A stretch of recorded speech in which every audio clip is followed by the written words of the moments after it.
Yo, my name is Benjamin, and in this video we're adding search to pages, layers and assets.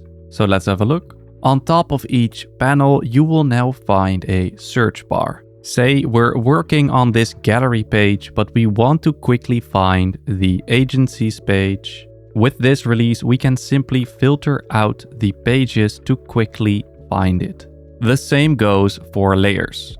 We've kept the quick page switcher, and below it we've added layer search. Say I'm looking for the key visual somewhere on this page. I'll simply search for it, and with keyboard zoom to selection enabled, I'll use keyboard shortcuts to zoom to it directly on the canvas.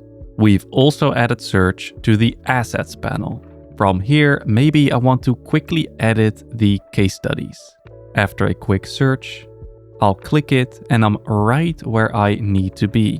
While searching or with the input focused, I can hit escape at any point to instantly clear out the filtered value. Or we can also click the little X icon.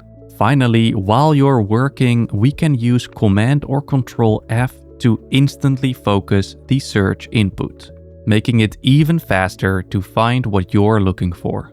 Thank you for watching and stay tuned for more updates coming soon.